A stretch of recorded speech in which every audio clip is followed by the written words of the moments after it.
প্রিয় শিক্ষার্থী, বিসিআইসি কলেজের রসায়ন অনলাইন ক্লাসে তোমাদের সবাইকে স্বাগত জানাচ্ছি। তোমরা কেমন আছো? স্যার ভালো, আপনি কেমন আছেন? হ্যাঁ, আছি ভালো। আমি আজকে তোমাদের আলোচনা করব অ্যালকাইল হ্যালাইড এবং অ্যারাইল হ্যালাইড নিয়ে। শুরুতে অ্যালকাইল হ্যালাইড এর সাধারণ প্রস্তুতি। তোমরা বোর্ড লক্ষ্য করো, এই অ্যালকোহল থেকে কয়েকটা পদ্ধতি আবার আছে। তার মধ্যে একটা হচ্ছে হাইড্রোজেন হ্যালাইড দ্বারা বিক্রিয়া।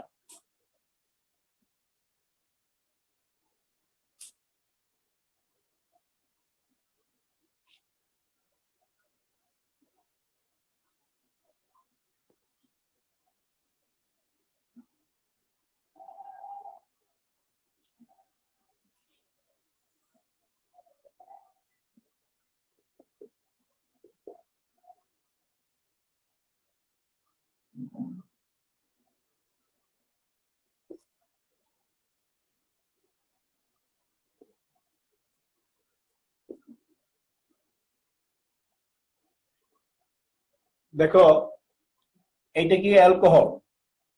অ্যালকোহলকে যদি আমরা হাইড্রোজেন হ্যালাইডের সাথে বিক্রিয়া করি অনার্দ্র জিঙ্ক ক্লোরাইডের উপস্থিতিতে, তাইলে অ্যালকাইল হ্যালাইড উৎপন্ন হয়। এক্ষেত্রে অনার্দ্র জিঙ্ক ক্লোরাইডটা কেন ব্যবহার করা হয়? নিরোধক হিসেবে ব্যবহার করা হয়। আর নিরোধক কি, এটা আমি গত ক্লাসে তোমাদের বলেছিলাম যে সকল পদার্থ অন্য পদার্থ থেকে পানির অণুকে শোষণ করতে পারে। তোমরা লক্ষ্য করো, এই বিক্রিয়াটায় এই অ্যালকোহলের OH এবং এই HCl এর H মিলে পানির অণু সৃষ্টি হয়। এই পানির অণুটা অনার্দ্র জিঙ্ক ক্লোরাইডে শোষণ করে, ফলে বিক্রিয়াটা সামনের দিকে ধাবিত হয়। যদি অনার্দ্র জিঙ্ক ক্লোরাইড ব্যবহার না করা হয়, তাহলে বিক্রিয়াটা আবার পশ্চাৎ দিকে ফিরে আসবে, অর্থাৎ উৎপন্ন অ্যালকাইল হ্যালাইডটা ভেঙে যাবে বা বিয়োজিত হবে। অ্যালকাইল হ্যালাইডের বিয়োজনটা রোধ করার জন্যই কিন্তু এখানে অনার্দ্র জিঙ্ক ক্লোরাইডটা নিরোধক হিসেবে ব্যবহার করা হয়। এটা সাধারণ সমীকরণ। আমরা যদি একটা নির্দিষ্ট উদাহরণ দিই, অর্থাৎ এই আর এর মান অ্যালকাইল মূলকে যদি আমরা মিথাইল মূলক মনে করি, তাহলে মিথাইল ক্লোরাইড হবে। এখানে ইথাইল মূলক হইলে ইথাইল ক্লোরাইড হবে। আমরা এই অ্যালকোহল থেকে আরো আছে, পরেরটা দেখাচ্ছি।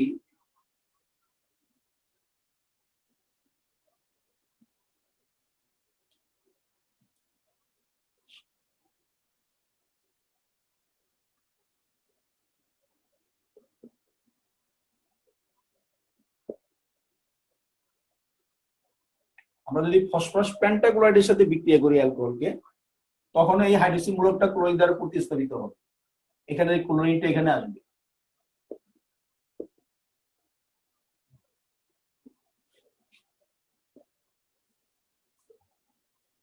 তখন অ্যালকাইল ক্লোরাইড হবে, ফসফরাস অক্সিক্লোরাইড হবে, আর HCl হবে। যদি আমরা এখানে যদি ফসফরাস ট্রাইক্লোরাইড ব্যবহার করি, পেন্টাক্লোরাইডের পরিবর্তে যদি ফসফরাস ট্রাইক্লোরাইড ব্যবহার করি, তাইলেও অ্যালকাইল ক্লোরাইড হবে।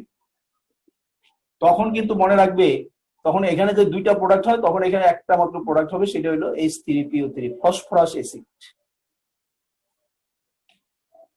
ফসফরাস পেন্টাক্লোরাইডের সাথে বিক্রিয়া করলে এই দুইটা প্রোডাক্ট, অর্থাৎ ফসফরাস অক্সিক্লোরাইড আর কি HCl হবে, কিন্তু ফসফরাস ট্রাইক্লোরাইডের সাথে বিক্রিয়া করলে একটা মাত্র বাই প্রোডাক্ট হবে। এগুলো কিন্তু আমরা বলি বাই প্রোডাক্ট বা উপজাত। মেইন প্রোডাক্ট হচ্ছে অ্যালকাইল ক্লোরাইড। অ্যালকাইল ক্লোরাইডটা কিন্তু ঠিকই থাকে, কিন্তু উপজাতটা ভিন্ন হয়ে যাবে।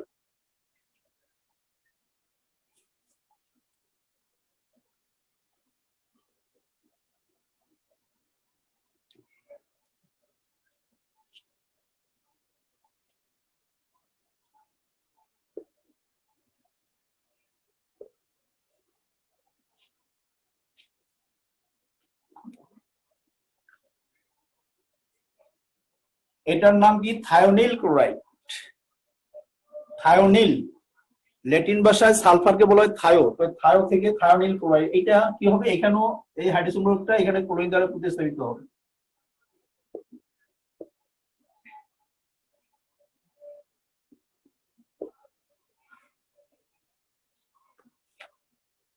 তাহলে আমরা কি দেখলাম, যে অ্যালকোহলকে যদি থায়োনিল ক্লোরাইডের সাথে যদি বিক্রিয়া করা হয় তখন অ্যালকোহলের হাইড্রোক্সিল মূলকটা ক্লোরিন দ্বারা প্রতিস্থাপিত হয়ে অ্যালকাইল ক্লোরাইড হবে, সালফার ডাইঅক্সাইড হবে, আর HCl গ্যাস হবে।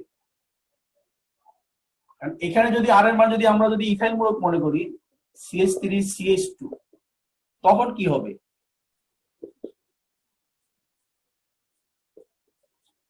সূত্র বুঝলে জৈব রাসায়নিক বিক্রিয়া সহজ। আমি আগেই বলছি তোমরা সাধারণ বিক্রিয়া সমীকরণটা লক্ষ্য করবা। সাধারণ বিক্রিয়া সমীকরণটা হচ্ছে ম্যাথমেটিক্স এর a+b² এর সূত্রের মতো।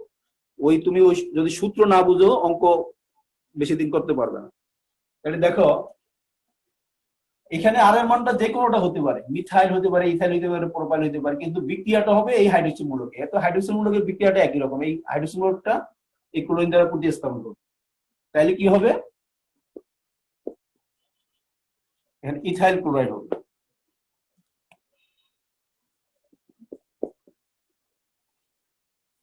Plus sulphur dioxide plus HCl।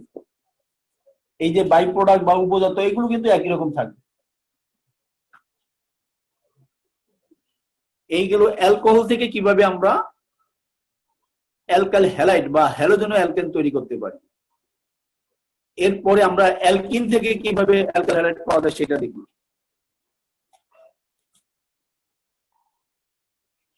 এটা একটা অ্যালকিন লিখলাম আর এটা হাইড্রোজেন হ্যালাইড। এক্ষেত্রে একটা পাই বন্ধন ভেঙে যাবে। পাই বন্ধন যদি ভাঙে, তো আমরা জানি এই পাই বন্ধনটা ভাঙলে এই কার্বন এবং এই কার্বনের উভয়ের বন্ধন খালি হয়, তখন এক হাতে একটা হাইড্রোজেন আসবে, এক হাতে একটা হ্যালোজেন আসবে, এবং হাইড্রোজেনটা আমরা জানি এটা ধনাত্মক আর এটা ঋণাত্মক অংশ হিসেবে আসবে। এই ক্ষেত্রে মার্কনিকোভের নিয়ম অনুসারে হাইড্রোজেন আর হ্যালোজেন এই দ্বিবন্ধযুক্ত কার্বনের সাথে যুক্ত হয়। খেয়াল করো, অপ্রতিসম অসম্পৃক্ত যৌগের সাথে অপ্রতিসম বিকারকের বিক্রিয়ায় হাইড্রোজেন বা ধনাত্মক অংশ দ্বিবন্ধন বা ত্রিবন্ধযুক্ত সেই কার্বনের সাথে যুক্ত হয় যে কার্বনের সাথে হাইড্রোজেন বেশি আছে। এটাকে বলে তেলের মাথায় তেল দিয়ে। আবার হাইড্রোজেন ছাড়া যদি আমরা যদি বলি যে ঋণাত্মক অংশ, তখনও কিন্তু আবার যেখানে হাইড্রোজেন কম আছে সেখানে যাবে। এটা দুইভাবেই বইতে বলা আছে।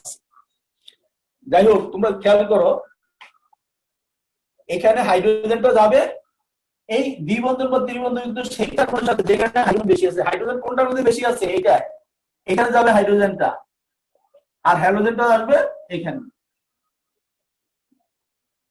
কিন্তু হ্যালোজেন যদি এখানে তো তাহলে ভুল হয়ে যাবে। তাহলে কি হবে? আর সি এইচ আমরা এইভাবে লিখতে পারি। এটা কিন্তু এখানে দেখাবে না, আমি এখানে জাস্ট আসবে দেখাইলাম, তোমরা দেখাইবে এই পাশে।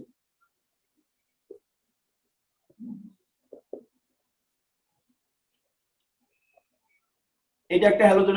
এখন যদি আর এর মান যদি আমরা CH3 মনে করি,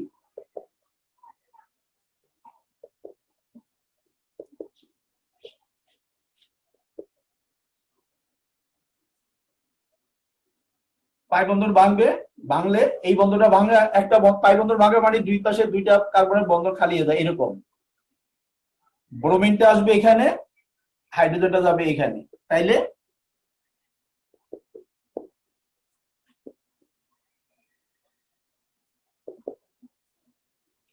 টু ব্রোমোপ্রোপেন।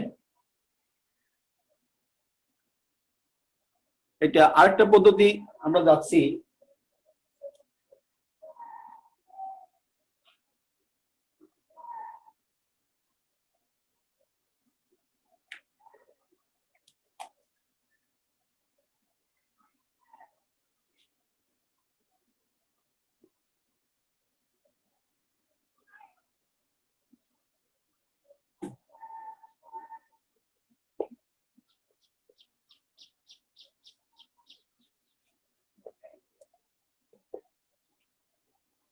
অ্যালকেনের হ্যালোজেনেশন দ্বারা।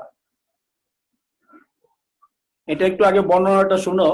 অ্যালকেনকে যদি অতিবেগুনি রশ্মি অর্থাৎ ইউভি লাইট এর উপস্থিতিতে অথবা 400°C তাপমাত্রায় যদি বিক্রিয়া করা হয়, তাইলে অ্যালকাইল হ্যালাইড পাওয়া যায়।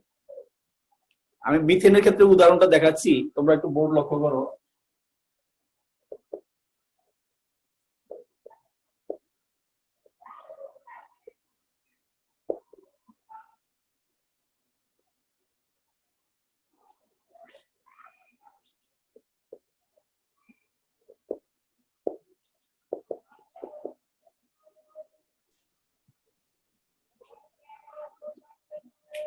এটা হলো ইউভি রশ্মি বা অতিবেগুনি রশ্মির উপস্থিতিতে যদি আমরা বিক্রিয়া করি তখন সাধারণ তাপমাত্রায় মিথাইল ক্লোরাইড হয়, অর্থাৎ একটা হাইড্রোজেন পরমাণু একটা ক্লোরিন দ্বারা প্রতিস্থাপিত হয়। কিন্তু এই বিক্রিয়াটা যদি আমরা এই শর্ত যদি চেঞ্জ করে দেই, অর্থাৎ যদি আমরা 400 ডিগ্রি সেলসিয়াস তাপমাত্রায় করি, অতিবেগুনি রশ্মি বা ইউভি রশ্মির অনুপস্থিতি অর্থাৎ এটা বাদ দিয়ে 400 ডিগ্রি সেলসিয়াস তাপমাত্রায় যদি আমরা উত্তপ্ত করি, তাইলে কি হয় দেখো।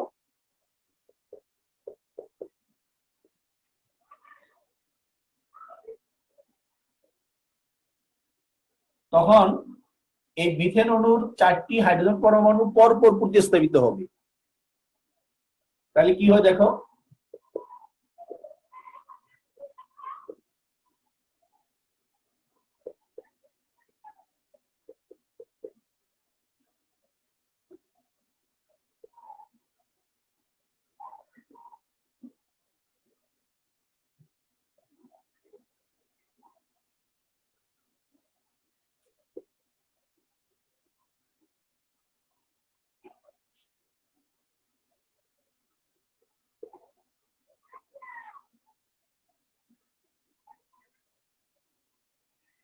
এখানে মিথেন অণুর মধ্যে 4টি হাইড্রোজেন পরমাণু আছে। যদি আমরা 400 ডিগ্রি সেলসিয়াস তাপমাত্রায় অতিরিক্ত পরিমাণ ক্লোরিনের সাথে বিক্রিয়া করি তখন এই 4টি হাইড্রোজেন পরমাণু পরপর প্রতিস্থাপিত হইতে হবে। যদি একটা হাইড্রোজেন পরমাণু প্রতিস্থাপিত হয় আমরা বলি এটাকে ক্লোরোমিথেন বা আমরা মিথাইল ক্লোরাইডও বলি। এরপরে আবার বিক্রিয়া করবে, এখানে আরেকটা হাইড্রোজেন পরমাণু আরেকটা ক্লোরিনের সাথে যুক্ত হয়ে এখানে এই HCl হিসাবে বের হয়ে যাবে। এখানে ক্লোরিনের সাথে বিক্রিয়া হবে, প্রত্যেকটাই কিন্তু আবার ক্লোরিনের সাথে বিক্রিয়া হবে, তোমরা এটা খেয়াল রাখবা, এখানে ক্লোরিনের সাথে বিক্রিয়া হবে প্রত্যেকটা।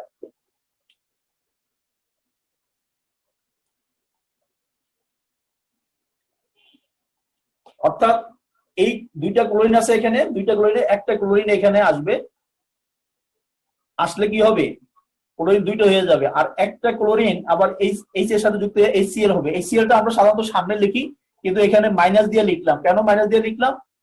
একটা রাসায়নিক বিক্রিয়া যদি একাধিক ধাপকে যদি আমরা পর পর দেখাই তখন এইভাবে মাইনাস দিয়ে লেখা হয়। তাহলে এই নিয়ে অ্যালকাইল হ্যালাইডের সাধারণ প্রস্তুত পদ্ধতি শেষ হয়ে গেল। এখানেও কিন্তু কয়েকটা পদ্ধতি আছে অ্যালকাইল হ্যালাইড প্রস্তুতি, অর্থাৎ এখানে বেনজিন বলে থাকবে। তো প্রথম যেটা আছে সেটা হইলো বেনজিনের হ্যালোজেনেশন দ্বারা। 1 নম্বর পদ্ধতির নাম কি? বেনজিনের হ্যালোজেনেশন।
তাহলে লক্ষ্য করো তোমরা যে এখানে বেনজিনকে অনার্দ্র অ্যালুমিনিয়াম ক্লোরাইড অর্থাৎ লুইস অ্যাসিডের উপস্থিতিতে যদি আমরা ক্লোরিনের সাথে বিক্রিয়া করি তাহলে প্রোটিয়াস্তমন বিক্রিয়া হয়।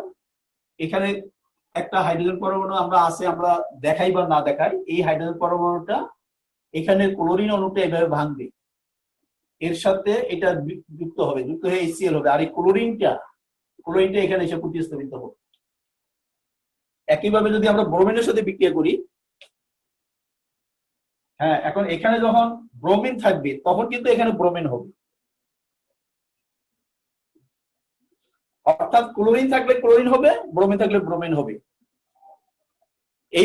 এইটা তো খুব সহজ প্রতিস্থাপন বিক্রিয়া। এটা কি তোমাদের কি বুঝতে অসুবিধা হয়?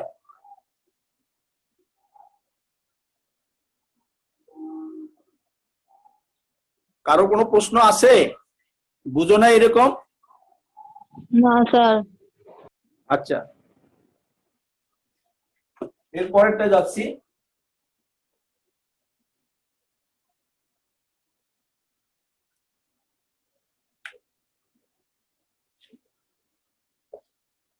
দুই নম্বর যেটা, এটা হলো ফেনল থেকে। ফেনলের সাথে PCl5 এর বিক্রিয়া।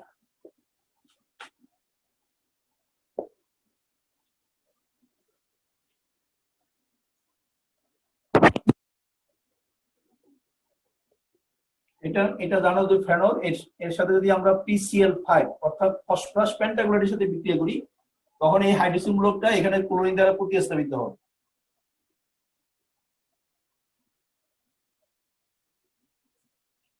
ক্লোরিন চলে আসবে plus POCl3, phosphorus oxychloride plus HCl, chlorobenzene হয়ে যাবে। তোমরা লক্ষ্য করো আগের বিক্রিয়ার মধ্যে কিন্তু যেখানে PCl5 এর সাথে বিক্রিয়া করে ফসফরাস পেন্টাক্লোরাইড, সেখানে কিন্তু এই দুইটা বাই প্রোডাক্ট কমন। এই জন্য একটু লক্ষ্য করলে বিক্রিয়া কঠিন মনে হবে না, সহজ মনে হবে।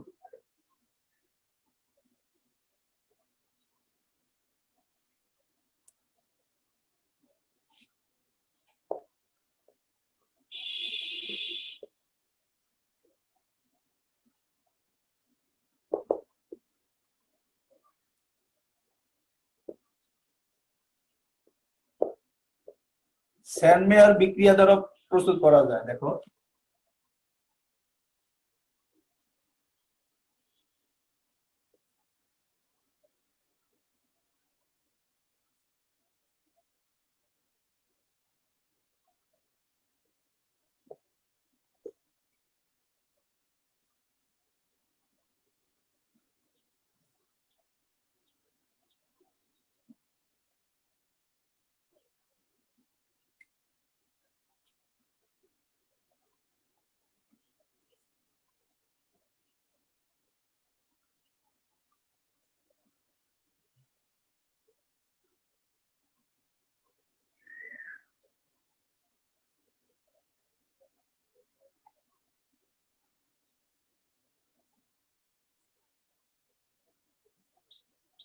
এটাকে বলে ডায়াজোনিয়াম মূলক।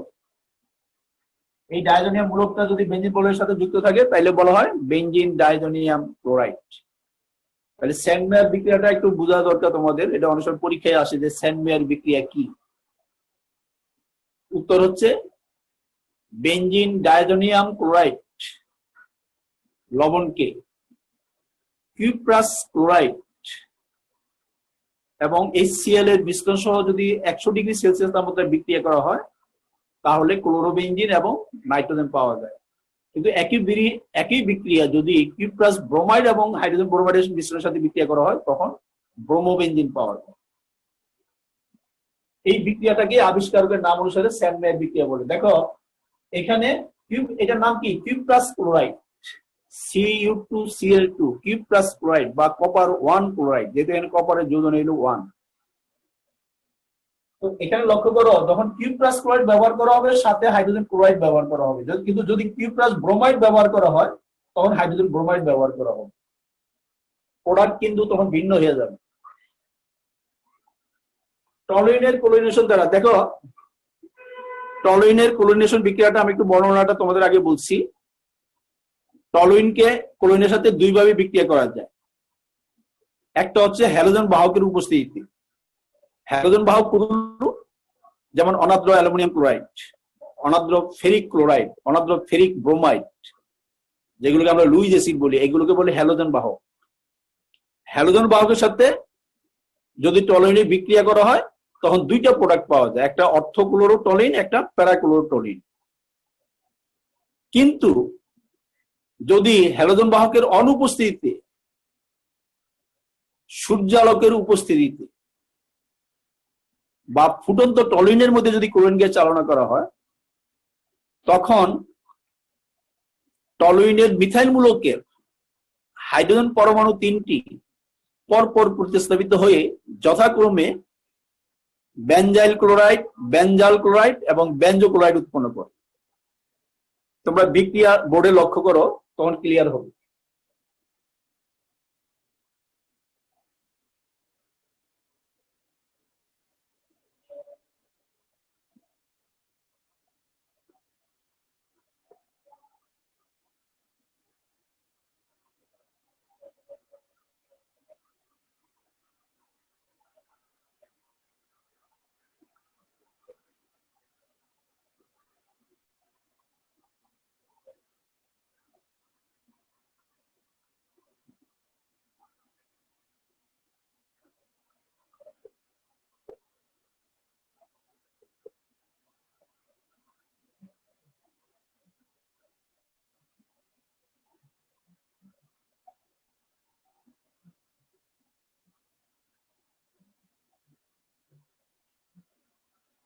দেখো এখানে এই যে এটার নাম কি, টলুইন। এটা টলুইনের সাথে ক্লোরিনের বিক্রিয়া করলে এখানে 2 অণু টলুইন বিক্রিয়া করবে। 2 অণু টলুইনের এক অণু ক্ষেত্রে এই এই এই যে এইটা পজিশন, এটাকে বলো অর্থ পজিশন। তোমাদের নিশ্চয় জানা আছে, এটাকে আমরা 1 পজিশন বলি, এটাকে 2 পজিশন বলি। 2 পজিশনটা হচ্ছে অর্থ, 3 পজিশনটা হলো মেটা, 4 পজিশনটা হলো প্যারা, 5 6, 5টা আর 3টা ইকুইভ্যালেন্ট, অর্থাৎ এইটাও মেটা, 2 এবং 6 ইকুইভ্যালেন্ট, অর্থাৎ 6 নম্বরটাও কিন্তু অর্থ। তাইলে এই 2 নম্বর কার্বনের একটা হাইড্রোজেন একটা ক্লোরিন দ্বারা প্রতিস্থাপিত হয়, এটা নাম হলো অর্থ ক্লোরোটলুইন। আর এখানে 4 নম্বর কার্বনের একটা ক্লোরিন, এখানে হাইড্রোজেন সরে গিয়ে একটা ক্লোরিন আসে, এটার নাম হলো প্যারা ক্লোরোটলুইন। অর্থাৎ এখানে মিশ্রণ পাওয়া যাচ্ছে, অর্থ ক্লোরোটলুইন এবং প্যারা ক্লোরোটলুইনের মিশ্রণ পাওয়া যায়। কখন? যদি হ্যালোজেন বাহকের উপস্থিতি, এই যে এইটা হলো হ্যালোজেন বাহক, হ্যালোজেন বাহকের উপস্থিতি যদি ক্লোরিনের সাথে বিক্রিয়া করা হয়। তোমাদের আরেকটু জানা দরকার, সেটা আমি বলে দিই। তোমরা একটু বোর্ড লক্ষ্য করো, এই যে বেঞ্জিন বলের সাথে মিথাইল মূলক আছে, অ্যালকাইল মূলক আছে। বেঞ্জিন বলের সাথে যে অ্যালকাইল মূলকটা থাকে, এখানে মিথাইল মূলক ছাড়া ইথাইল মূলকও হতে পারে। বেঞ্জিন বলের সাথে যুক্ত অ্যালকাইল মূলককে বলা হয় পার্শ্ব শিকল, পার্শ্ব শিকল। আর মূল যে বেঞ্জিন বলয়টা, এটাকে বলা হয় বেঞ্জিন নিউক্লিয়াস। এটা বেঞ্জিন নিউক্লিয়াস, এটা পার্শ্ব শিকল। পার্শ্ব শিকল বলা হবে অ্যালকাইল মূলককে, অন্য মূলক থাকলে সেটাকে পার্শ্ব শিকল বলা হয় না। তাইলে যখন হ্যালোজেন বাহকের উপস্থিতিতে ক্লোরিনের বিক্রিয়া করা হয়, তখন বেঞ্জিন নিউক্লিয়াসের মধ্যে প্রতিস্থাপন হয়। আমরা এখন দেখব ফুটন্ত টলুইনের মধ্যে ক্লোরিন গ্যাস চালনা করলে কি ঘটে। তোমরা বোর্ডের দিকে লক্ষ্য করো।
তাহলে তোমরা একটু লক্ষ্য করো যে এখানে ফুটন্ত টলুইন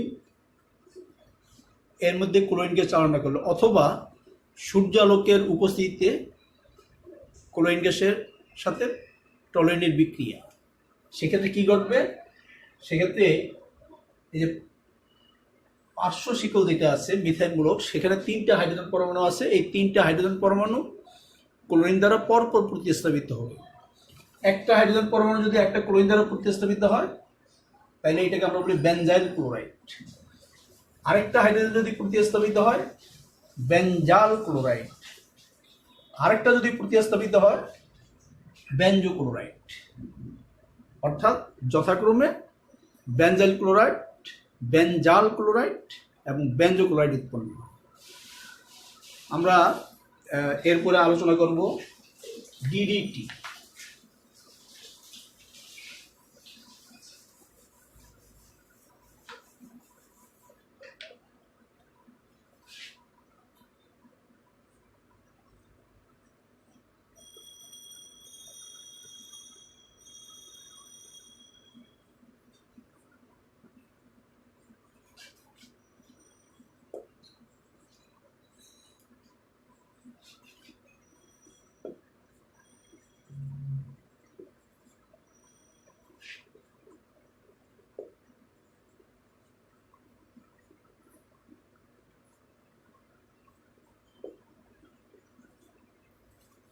দেখো ডিডিটি এর পূর্ণরূপ হচ্ছে প্যারা প্যারা ডাইক্লোরো ডাইফিনাইল ট্রাইক্লোরো ইথেন। এইভাবে দেখে কিছুই বোঝা যায় না, তবে আমি যদি সংকেতটা যখন লিখবো তখন তোমাদের কাছে এটা ক্লিয়ার হবে। এটা প্রস্তুতিটা আগে লক্ষ্য করো।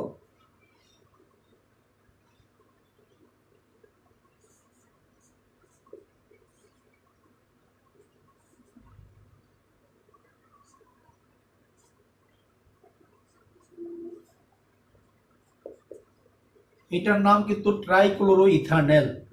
এর মূল যৌগটা কিন্তু ইথানেল। ইথানেল থেকে 3টা হাইড্রোজেন পরমাণু 3টা ক্লোরিন দ্বারা প্রতিস্থাপিত হয়েছে, এই জন্য এটার নাম ট্রাইক্লোরো ইথানেল। এই ট্রাইক্লোরো ইথানেলের বাণিজ্যিক নাম হচ্ছে ক্লোরাল, এই জন্য বইতে ক্লোরাল লেখা হয়, ক্লোরাল। এই ক্লোরালকে যদি ক্লোরোবেনজিনের সাথে বিক্রিয়া করা হয়, ক্লোরোবেনজিনটা আমি লিখছি, তোমরা দেখো।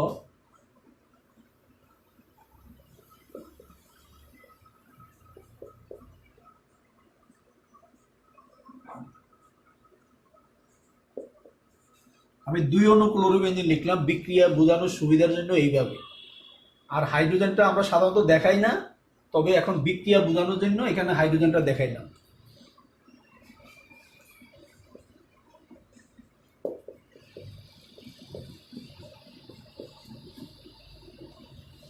এই ক্লোরালকে যদি আমরা গাঢ় সালফিক অ্যাসিডের উপস্থিতিতে ক্লোরোবেনজিনের সাথে বিক্রিয়া করি তাহলে কি হয় দেখো, এই অক্সিজেন আর এই হাইড্রোজেন পরমাণু 2টা মিলে এখন পানি হবে, পানিটা বের হয়ে যাবে। আর এই অংশটা এখানে এই 2টা বন্ধনের একটা বন্ধনের সাথে এই অংশটা যুক্ত হবে, আরেকটা বন্ধনের সাথে এই অংশটা যুক্ত হবে।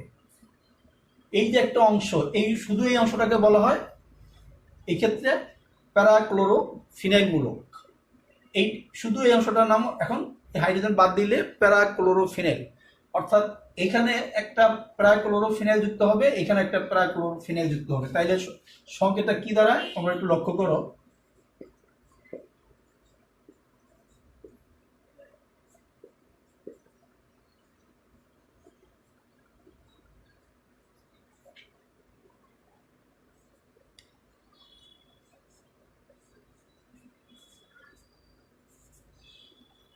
এইটাই ডিডিটি, সাথে পানি হবে।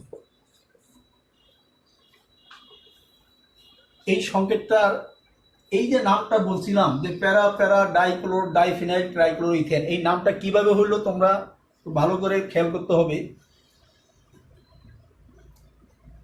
এই বন্ধনের সাপেক্ষে এটাকে আমরা 1 নম্বর কার্বন ধরলে এটা 4 নম্বর কার্বন হয়। 4 নম্বর কার্বন হতে এটা সাপেক্ষে প্যারা পজিশন, প্যারা পজিশনে একটা ক্লোরিন আছে, এই জন্য এই অংশটার নাম হলো প্যারাক্লোরোফিনাইল।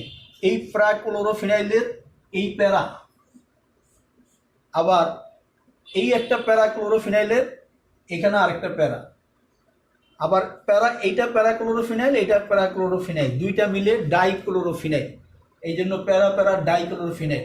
আর ট্রাইক্লোরো 1 2 3 ট্রাইক্লোরো ইথেন, ইথেনের 2 কার্বন 1 2, এইভাবে নামটা আসছে ডিডিটি। তাইলে আমরা ডিডিটি প্রস্তুতি কিভাবে হয় সেটা আমরা দেখলাম।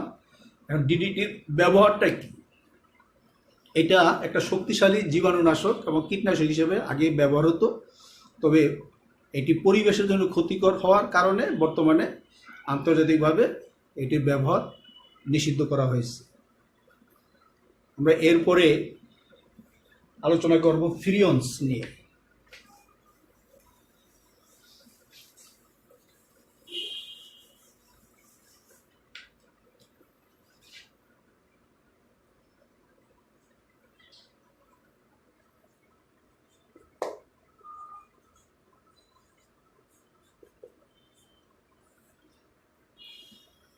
ফিরিয়ন্স বা সিএফসি, প্রথমত হলো সিএফসি মানে কি?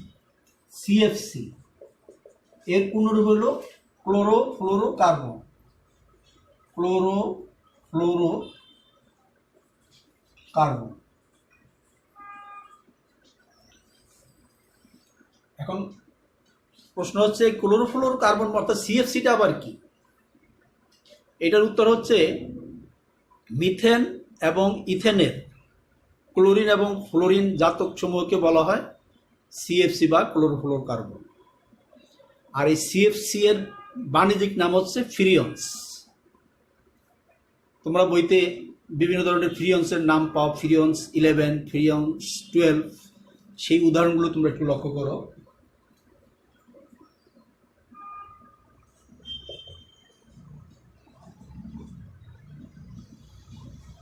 এটাকে বলা হয় ফিরিয়ন্স 11। ফিরিয়ন্স 11 নামটা কোথেকে আসলো? এখানে 11 কেন? এটা সব সময় সব বইতে থাকে না, তোমরা একটু লক্ষ্য করো। ইউপেক পদ্ধতি অনুসারে পরমাণু যা থাকবে তার থেকে 1 বিয়োগ যাবে, তাইলে আছে একটা বিয়োগ 1, তাইলে কত থাকবে? 0। হাইড্রোজেন পরমাণু সংখ্যা যা থাকবে তার সাথে 1 যোগ হবে। এখানে হাইড্রোজেন পরমাণু নাই মানে 0, যোগ হবে 1, তাইলে হবে 1। আর ফ্লোরিন পরমাণু সংখ্যা সরাসরি যা আছে তা, এখানে একটা ফ্লোরিন আছে এই জন্য 1, তাইলে এখানে সংখ্যাটা দ্বারা কত? 0 1 1, 0 আর লেখা হয় না, এই 1 1, এই জন্যই ফিরিয়ন্স 1 বলা হয়, এটা এই 11 বলা হয়। যেমন আরেকটা আমি দেখাই,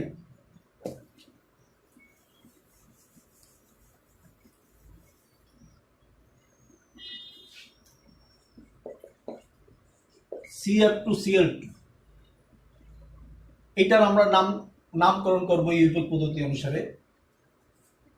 কার্বন পরমাণু সংখ্যা আমি একটু বিস্তারিত লিখলাম, কার্বন পরমাণু সংখ্যা সমান কত? এখানে যা থাকবে, এখানে আছে কয়টা? একটা, 1, কিন্তু সূত্র অনুসারে -1 হবে, ইকুয়াল টু দ্বারা 0। হাইড্রোজেন পরমাণুর সংখ্যা যা আছে তা লিখতে হবে, এখানে হাইড্রোজেন পরমাণু নাই মানে 0 লিখতে হবে, সাথে +1 লিখতে হবে, এটা সূত্র অনুসারে, তাই ইকুয়াল টু 1 হয়। ফ্লোরিন পরমাণুর সংখ্যা যা আছে সরাসরি তা লিখতে হবে, এখানে কয়টা আছে? 2টা, সংখ্যা 2, তাইলে এখন মানে মোটের উপরে সংখ্যাটা কি দাঁড়ায়? 0। এখান থেকে এটা বাম থেকে এদিকে ডানে আসবে, তো বাম দিকে 0-র কোনো দাম নাই, এটা বাদ যাবে, 1 আর 2 থাকবে, এই জন্য এটার নাম হবে ফিরিয়ন্স 12। এভাবে ফিরিয়ন্স বা সিএফসি গুলো নামকরণ করা হয়। এদের ব্যবহার কি? এগুলো অধার্য, অবিষাক্ত, গন্ধহীন এবং সহজেই অল্প চাপে এরা তরলীভূত হয়। এই কারণে হিমায়িত যন্ত্রে, যেমন রেফ্রিজারেটরে এগুলো ব্যবহার করা হয়, এয়ার কন্ডিশনার যন্ত্রে ব্যবহার করা হয়, অ্যারোসল স্প্রেতে ব্যবহার করা হয়, বিভিন্ন সুগন্ধিযুক্ত দ্রব্য যেটা গৃহ সামগ্রী হিসাবে পরিচিত সেগুলো তৈরি করার জন্য এই সিএফসি ব্যবহার আছে। তবে এই সিএফসিগুলো কিন্তু ওজোন স্তরকে ধ্বংস করে, এই জন্য এগুলো পরিবেশের জন্য ক্ষতিকর। আর সর্বশেষ যেটা পড়া সেটা হচ্ছে গ্রিগনার্ড বিকারক। তোমরা বোর্ড লক্ষ্য করো,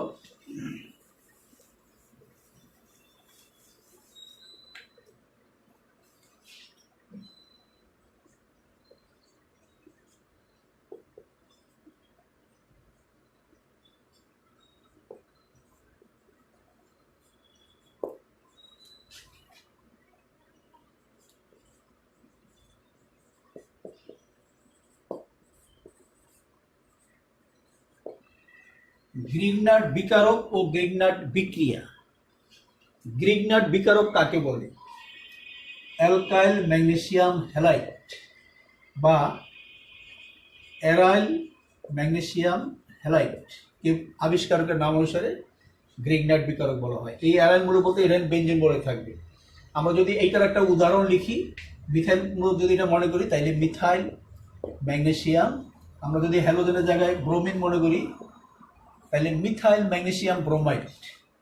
এইটা একটা গ্রিগনাট বিকারকের উদাহরণ। আবার আমরা যদি এই অ্যারাইল মূলক এখানে যদি আমরা একটা ফিনাইল মূলক মনে করি, এটা হলো ফিনাইল মূলক, তাহলে magnesium chloride, phenyl magnesium chloride, এইটা একটা গ্রিগনাট বিকারক। এখন আমরা দেখবো এটা প্রস্তুত কিভাবে করা হয়। তোমরা বোর্ড লক্ষ্য করো।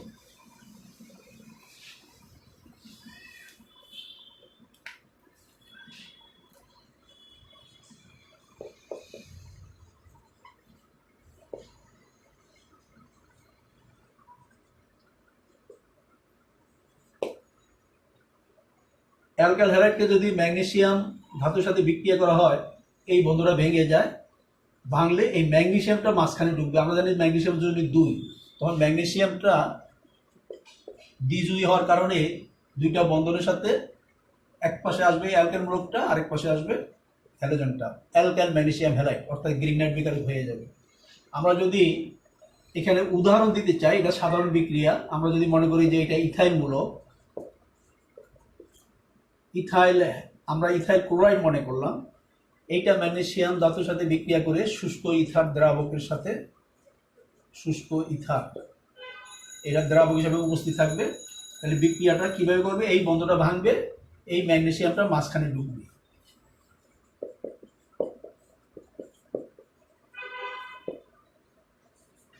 এটা ইথাইল, এটা chloride, ethyl magnesium chloride, Grignard বিকারক উৎপন্ন হলো। এই গ্রিগনাট বিকারক এটা একটা গুরুত্বপূর্ণ জৈব ধাতব যৌগ বলা হয়। জৈব ধাতব যৌগ কেন? এটা একটা জৈব যৌগ কিন্তু আবার ধাতু আছে, এই জন্য এটাকে বলা হয় গুরুত্বপূর্ণ জৈব ধাতব যৌগ। এখন গুরুত্বপূর্ণ কেন? যেহেতু এটির সাহায্যে আমরা প্রায় সকল ধরনের সমগোত্রীয় শ্রেণীর যৌগকে প্রস্তুত করতে পারি। তো আজকে সময় শেষ পর্যায়ে, সবাই সুস্থ থাকো, ভালো থাকো এই প্রত্যাশা করি। ধন্যবাদ।